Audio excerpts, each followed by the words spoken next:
Makam Nia gadis penjual gorengan ramai dikunjungi peziarah. Makam Nia tuai kontroversi. Ramainya kedatangan peziarah ke makam Nia belakangan menuai kontroversi. Hal tersebut lantaran banyak orang yang ingin menjadikan makam Nia sebagai lokasi wisata religi. Terlihat para peziarah sampai rela menyewa angkot dan bus demi bisa berkunjung ke makam Nia yang berlokasi jauh dari pusat kota tersebut. Para peziarah itu tak cuma nyekar ke makam Nia saja. Mereka juga mendatangi rumah korban dan mengunjungi lokasi pembunuhan. Aksi tersebut sontak memicu kontroversi lantaran publik melihat adanya dugaan eksploitasi terhadap kasus pembunuhan Nia. Beberapa netizen menganggap aksi warga yang berbondong-bondong ziarah ke makam Nia adalah tindakan berlebihan. Kasus pembunuhan gadis penjual gorengan, Nia Kurniasari kembali jadi perbincangan lantaran kondisi makam mendiang menuai kontroversi di media sosial. Publik dibuat terkejut dengan dugaan eksploitasi kasus Nia yang membuat makamnya kini jadi tempat wisata dadakan yang ramai dikunjungi orang. Tak cuma itu, publik juga syok melihat warga beramai-ramai mendatangi lokasi pembunuhan hingga rumah tinggal mendiang Nia Kurniasari. Diwartakan sebelumnya, Nia Kurniasari adalah gadis penjual gorengan yang dibunuh secara sadis oleh pemuda bernama Indra Septiarman pada tanggal 8 September tahun 2024 lalu.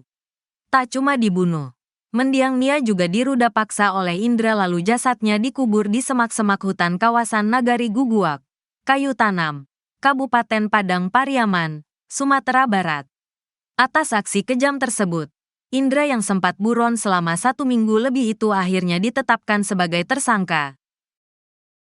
Kuburan gadis penjual gorengan wangi usai 2 bulan wafat, terkuak penyebabnya.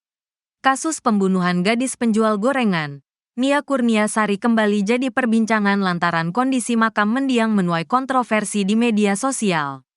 Publik dibuat terkejut dengan dugaan eksploitasi kasus Nia yang membuat makamnya kini jadi tempat wisata dadakan yang ramai dikunjungi orang. Tak cuma itu, publik juga syok melihat warga beramai-ramai mendatangi lokasi pembunuhan hingga rumah tinggal mendiang Nia Kurniasari. Seperti apa ceritanya? Diwartakan sebelumnya, Nia Kurniasari adalah gadis penjual gorengan yang dibunuh secara sadis oleh pemuda bernama Indra Septiarman pada tanggal 8 September tahun 2024 lalu. Tak cuma dibunuh, mendiang Nia juga diruda paksa oleh Indra lalu jasadnya dikubur di semak-semak hutan kawasan Nagari Guguak, Kayu Tanam, Kabupaten Padang Pariaman, Sumatera Barat. Atas aksi kejam tersebut, Indra yang sempat buron selama 1 minggu lebih itu akhirnya ditetapkan sebagai tersangka. Makam Nia tuai kontroversi. Ramainya kedatangan peziarah ke makam Nia belakangan menuai kontroversi. Hal tersebut lantaran banyak orang yang ingin menjadikan makam Nia sebagai lokasi wisata religi. Terlihat para peziarah sampai rela menyewa angkot dan bus demi bisa berkunjung ke makam Nia yang berlokasi jauh dari pusat kota tersebut. Para peziarah itu tak cuma nyekar ke makam Nia saja. Mereka juga mendatangi rumah korban dan mengunjungi lokasi pembunuhan. Aksi tersebut sontak memicu kontroversi lantaran publik melihat adanya dugaan eksploitasi terhadap kasus pembunuhan Nia. Beberapa netizen menganggap aksi warga yang berbondong-bondong ziarah ke makam Nia adalah tindakan berlebihan. Ketahuan bohong, ternyata pelaku jerat Nia pakai tali rafia bukan dengan plastik. Detik-detik Nia Kurniasari gadis penjual gorengan di Pariaman meregang nyawa dijerat tali rafia. Leher korban dijerat tali rafia oleh Indra Septiarman alias Indregen alias Is pada Jumat, tanggal 6 September tahun 2024, menjelang maghrib. Dalam kondisi hujan, Nia berusaha untuk mempertahankan diri. Ia berusaha melawan, namun, Is akhirnya menggunakan tali rafia menjerat leher Nia. Aksi kejam itu berlangsung cukup lama sampai Nia tak lagi bergerak. Mendapati Nia tak lagi bergerak, Is kemudian menyerat tubuh lemah itu ke semak-semak. Aksi Is ini bertolak belakang dengan pengakuan awal saat ia diinterogasi usai berhasil ditangkap.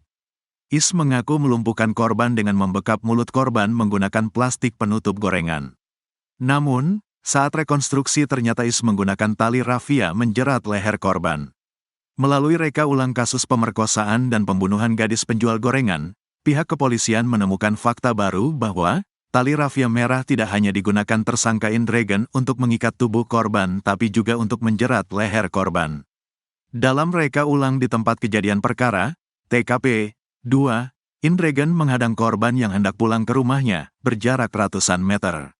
Indregen menyergap korban setelah membeli gorengan korban di warung, yang dalam reka ulang ini menjadi TKP pertama.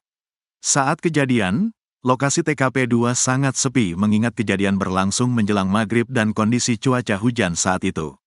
Kapolres Padang Pariaman, AKBP Ahmad Faisal mengatakan, korban dicegat saat berjalan kaki menjajakan gorengannya di tengah guyuran hujan.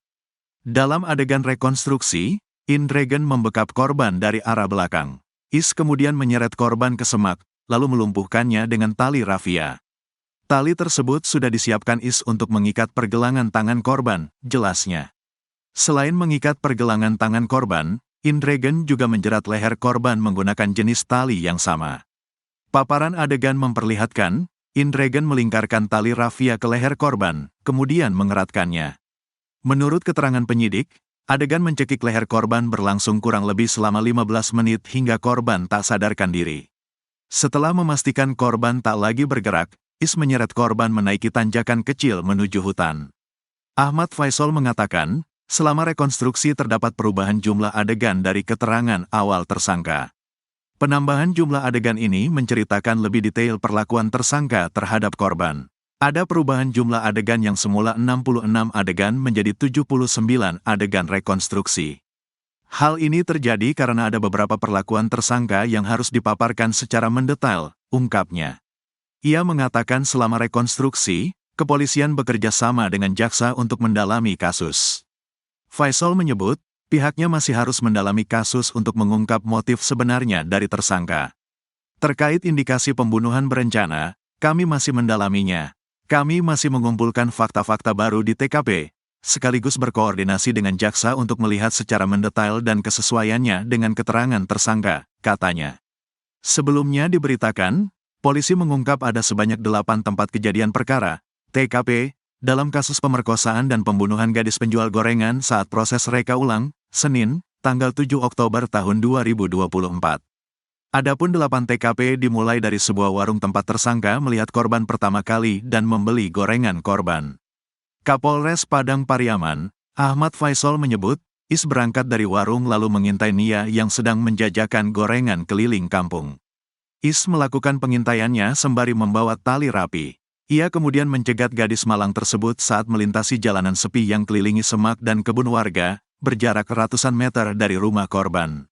Adegan berlanjut pada penyekapan korban. Is mencegat korban dengan memiting korban, lalu melumpuhkan korban dengan tali rapi. Lalu di TKP 3 tempat penemuan jilbab korban, tersangka menyeret korban sampai ke sebuah pondok di pemakaman umum yang menjadi TKP 4. Di TKP 4 baru tersangka Indregen melakukan pemerkosaan pada korban. Setelahnya di TKP 5 korban dijatuhkan ke tebing untuk dibawa ke lokasi penguburan.